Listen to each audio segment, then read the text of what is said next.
Et si tout ce qu'on vous a appris sur la prière était incomplet? Et si les moments où l'on n'entend rien étaient précisément les moments où tout se passe? Ah, restez ici, car ce que vous allez entendre dans les prochaines minutes n'a jamais été dit ouvertement, ni dans les temples, ni dans les livres diffusés gratuitement, ni dans les discours que tout le monde répète. Ce que vous allez entendre n'est chuchoté que dans le cercle de ceux qui ont traversé l'abîme et en sont revenus transformés. Et si vous êtes ici maintenant, c'est parce qu'au fond de vous, vous saviez que vous aviez besoin d'entendre cela. Vous avez prié, il a plaidé. Il répéta les mots, les formules, les rituels. Il s'agenouilla, il ferma les yeux, il attendit. Et le ciel se tut. Aucune réponse, aucun signe, pas un souffle, juste le silence. Et dans ce silence, une question commença à germer en vous, une question que vous n'osiez pas poser à voix haute car elle était trop douloureuse. Et si j'avais été abandonné? Avant de continuer, si vous n'êtes pas encore abonné à cette chaîne, abonnez-vous maintenant, pas pour moi mais pour vous, car ce que nous explorons ici est hors du commun. C'est un espace pour celles et ceux qui cherchent à aller au-delà des apparences. Cliquez sur le bouton « Activez les notifications ». Et maintenant, partons ensemble à la découverte de la suite. Je vais vous dire quelque chose que personne d'autre ne vous dit. Le silence n'est pas un signe que vous avez été oublié. Le silence est le langage des profondeurs, et la plupart des gens ne le comprennent pas, parce qu'ils n'ont jamais appris à l'écouter. On vous a appris que prier, c'est parler, et la foi, c'est demander. Cette spiritualité est une conversation à sens unique, vers le haut, avec des mots, des formules et des supplications. Mais personne ne vous a jamais dit ce qui se passe quand les mots viennent à manquer. Personne ne vous a jamais préparé au désert. Le désert, c'est l'image la plus ancienne de l'éveil spirituel. Avant de recevoir une révélation, il faut traverser un désert. Avant de comprendre qui vous êtes vraiment, vous perdez tout ce que vous pensiez être. Avant que la lumière n'arrive, il y a une nuit si profonde, si silencieuse, qu'elle ressemble à la mort. Et vous, à cet instant précis, vous êtes peut-être dans ce désert. Vous regardez autour de vous et vous ne reconnaissez plus rien. Les pratiques qui vous nourrissaient autrefois ne le font plus. Les mots que vous prononciez autrefois avec ferveur sonnent désormais vides dans votre bouche. Les gens autour de vous parlent de choses qui semblent légères, presque insignifiantes. Et vous vous demandez ce qui vous arrive. Je vais vous le dire, il ne vous arrive rien de grave. Il se passe quelque chose d'inhabituel. Un endroit que très peu de gens empruntent, car la plupart font demi-tour avant d'arriver à votre position. Vous changez à un niveau que les yeux ne peuvent percevoir. Vous aspirez à une autre version de vous-même, à renaître dans quelque chose de plus grand. Et que dire du silence que vous entendez? Ce n'est pas l'absence de Dieu, c'est le son de votre transformation. Mais pour vraiment comprendre ce que je veux dire, je dois vous parler de quelque chose que les élus connaissent et que les autres ignorent. Il existe une procédure, un processus que traverse l'âme lorsqu'elle est prête à accéder à un niveau supérieur. Et ce processus comporte des étapes que personne ne vous a jamais clairement décrites, car ceux qui les ont vécues les gardent souvent pour eux, non par égoïsme, mais parce qu'ils savent que certaines vérités ne peuvent être comprises que lorsqu'on est prêt. Ce soir, je vais vous les décrire, parce que vous êtes prêts. Il arrive un moment dans la vie d'une âme en évolution, où les mots ne suffisent plus. Pas seulement les mots de la prière, tous les mots, tous, les explications, les théories, les croyances héritées, tout ce que vous saviez de Dieu, de vous-même, du monde, commence à vaciller. Et il ne s'agit pas d'une crise de foi, c'est la foi dans le changement. Comme un serpent qui mue, comme une chrysalide qui se débarrasse de sa forme pour devenir autre chose, votre âme ne peut accéder au niveau suivant si elle s'accroche aux formes du niveau précédent. Le langage de la prière que vous connaissiez, c'était les vêtements, et cette tenue était trop petite. Vous voilà donc là, devant l'autel de votre propre vie, la bouche grande ouverte et rien ne sort, ou peut-être que des mots sortent, mais qu'ils semblent vides, mécaniques. C'est comme si vous récitiez un texte dans une langue que vous avez apprise, mais que vous ne comprenez plus vraiment. C'est inconfortable. C'est tout simplement terrifiant. Parce qu'on vous a dit que la prière était le pont entre vous et le divin. Et maintenant, Le pont semble brisé, mais écoutez-moi attentivement. Le pont n'est pas cassé, vous traversez la rivière à la nage, et la natation exige un silence d'un tout autre ordre. Quand les mots disparaissent, quelque chose d'autre émerge, un espace. Un espace intérieur que vous n'aviez jamais remarqué auparavant, car vous le remplissiez constamment de mots, de demandes, de chansons, de lectures. Et dans cet espace, il y a quelque chose. Ce n'est pas rien. C'est une présence. Une présence si subtile, si différente de ce à quoi vous vous attendiez, que vous ne la reconnaissez pas au premier coup d'œil, parce que vous cherchiez une voix. Et ce qu'il découvre, c'est un silence vivant. Des mystiques de toutes les traditions en ont parlé, pas en termes techniques, pas avec des schémas ni des théories. Ils parlaient comme s'ils décrivaient une réunion, une rencontre dans les ténèbres, au plus profond de la nuit intérieure, dans le désert où toutes les illusions ont été consumées. Le vide qui vous effraie n'est pas un trou, c'est un appareil photo, une chambre préparée de longue date dont vous venez de trouver la porte. Et cette chambre ne se prête pas aux prières. Cela vous parle. Si vous ressentez quelque chose en ce moment, un frisson, une impression de reconnaissance, une douce chaleur dans la poitrine, laissez un commentaire avec le mot « choisis eux ». Juste ce mot. Inutile d'expliquer. Ceux qui comprennent, comprendront. Et si ce contenu vous touche, aimez-le, pour marquer ce moment sur votre propre chemin. Ce que vous vivez n'est pas un accident. Et ce que vous venez d'entendre n'est qu'un fragment d'une vérité bien plus vaste. C'est pourquoi je dois vous dire quelque chose d'important. Car ce que je partage ici, publiquement, ne représente qu'une infime partie de ce qui existe réellement. Il y a des vérités que je n'ai jamais révélées sur cette chaîne. Des vérités qui exigent un espace plus profond, plus protégé, plus sacré. Et ces vérités, je les ai recueillies. 3 livres. 3 livres puissants, conçus pour éveiller votre âme, activer votre raison d'être et révéler des vérités que le monde a tenté de vous cacher. Ce ne sont pas simplement des livres de connaissances. Ce sont des vocations spirituelles. Chaque page a été écrite pour ceux qui sont prêts. Et ce n'est pas tout. Chaque livre contient 2 bonus secrets, un contenu profond et transformateur qui n'a jamais été révélé ici sur cette chaîne. Au total, 9 objets sacrés. 9 portes vers une compréhension que très peu de gens connaîtront jamais. Mais attention, cet accès est limité. Il peut disparaître à tout moment, sans prévenir.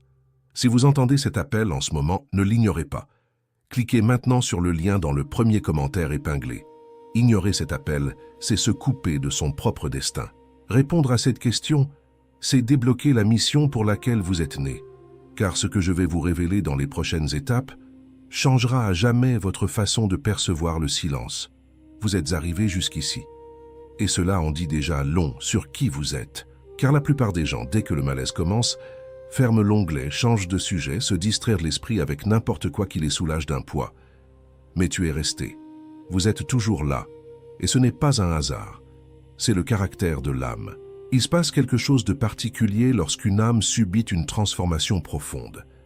Quelque chose que personne ne vous prépare à ressentir. On commence à se sentir détaché, pas nécessairement au sens physique, mais en interne. C'est comme s'il y avait un verre invisible entre vous et le monde. Les conversations qui vous intéressaient autrefois vous ennuient désormais. Les environnements qui vous dynamisaient autrefois vous épuisent désormais. Les personnes que vous aimiez sont toujours là, mais quelque chose a changé, pas en elles, en toi. Et vous ne pouvez pas l'expliquer. Elle ne peut pas exprimer ce qu'elle ressent, car les mots existants n'ont pas été créés pour le décrire. Vous en concluez donc qu'il y a quelque chose qui ne va pas chez vous, que tu deviens froid, loin. Peut-être êtes-vous en train de perdre quelque chose que vous aviez autrefois, une légèreté, une simplicité, une aisance à être au monde. Et puis vient la peur de régresser.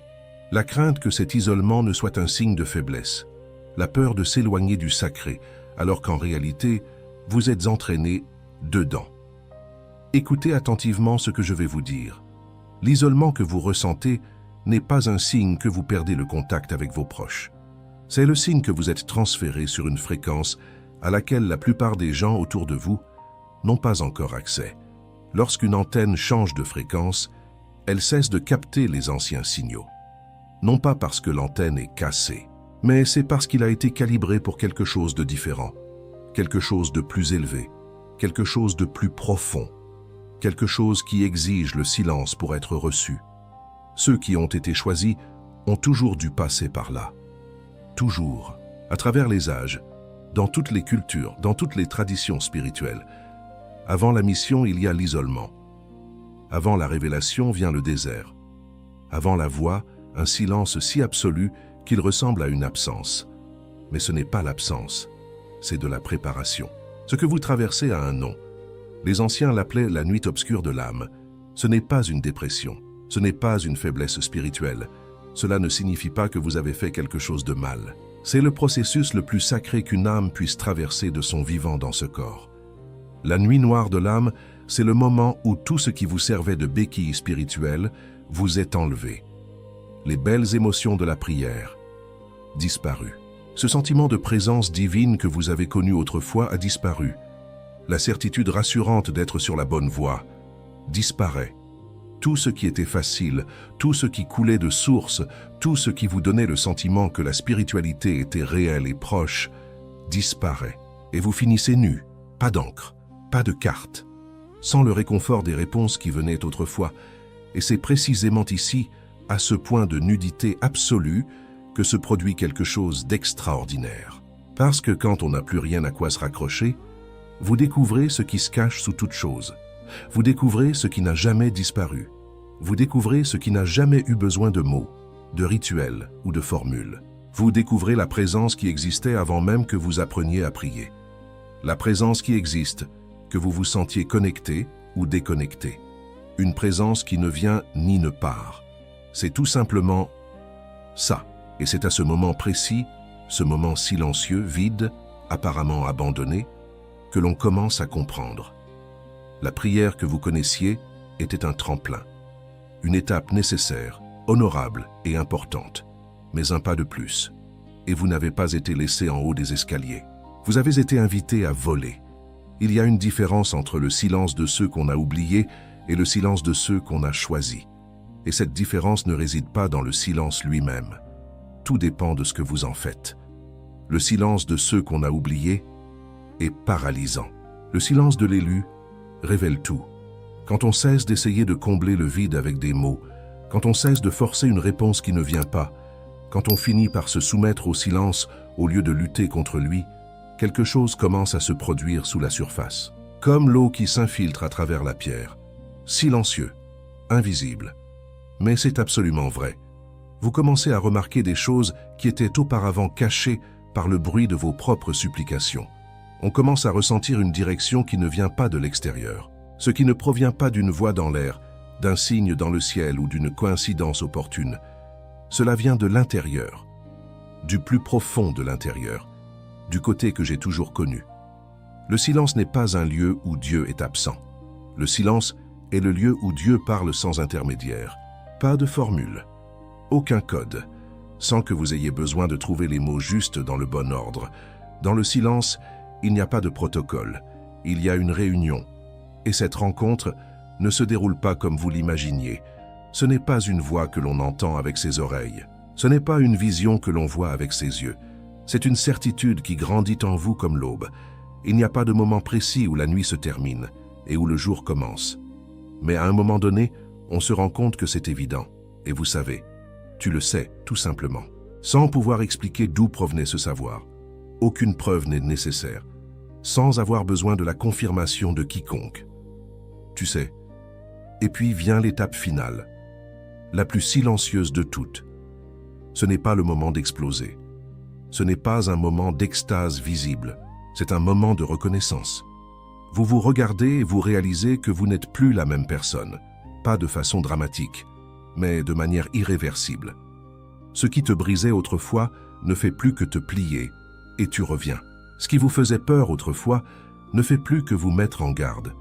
Ce qui vous freinait autrefois ne fait que vous apprendre aujourd'hui. Vous n'étiez pas immunisé contre la douleur. Tu as grandi plus grand qu'elle. Et ce silence qui semblait autrefois être un abandon, vous le reconnaissez désormais comme le lieu où vous avez été forgé. Comme le four où le métal est échauffé jusqu'à ce qu'il perde toutes ses impuretés. Comme le désert où tout ce qui n'était pas essentiel était consumé par le soleil. Comme une nuit qui n'a pas duré éternellement, elle ne dure jamais éternellement, mais qui était nécessaire pour que tu apprennes à reconnaître ta propre lumière dans l'obscurité. Vous n'êtes pas perdu. Vous n'avez jamais été perdu. Vous étiez en transit. Il y a une énorme différence entre être perdu et être en transit. Ceux qui sont perdus n'ont pas de destination. Ceux qui sont en transit sont déjà arrivés, mais ils ne savent pas encore qu'ils sont arrivés. Et c'est précisément votre situation. Vous êtes arrivé, pas à la fin, mais vers un nouveau départ. Un début qui n'a besoin d'aucun bruit pour se faire entendre. Cela n'a pas besoin d'applaudissements pour être réel, ce qui n'a besoin de la validation de personne pour exister.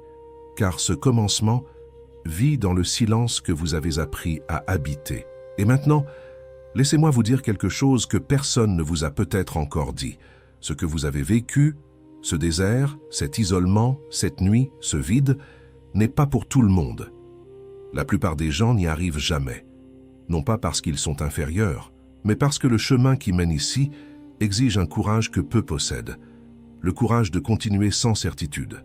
Le courage de prier quand le silence est la seule réponse. Le courage de rester dans l'obscurité sans éteindre sa propre flamme. Tu as ce courage. Tu l'as toujours eu. Et c'est pourquoi le silence t'est venu. Même pas au voisin. Même pas celui qui semble toujours avoir tout compris. Même toi. Car le silence ne touche pas n'importe quelle âme. Il rend visite à ceux qui sont en mesure de le soutenir, pour le transformer, pour la transformer en sagesse. Il est venu à vous parce que vous en êtes capable, parce que tu es fait pour ça, car la mission qu'ils portent en eux ne convient pas à quelqu'un qui a encore besoin de bruit pour se sentir vivant. Tu es différent. Ça a toujours été le cas. Et le silence était le miroir qui, enfin, vous le montrait clairement. N'ayez pas peur de ce que vous êtes en train de devenir. Faites preuve de révérence, car ce qui est en train de naître en vous en ce moment, le monde n'a pas encore de nom pour cela. Et peut-être que je ne le ferai jamais, parce que certaines choses sont plus importantes que le langage, plus grands que des concepts, plus grands que tout ce qui peut être expliqué.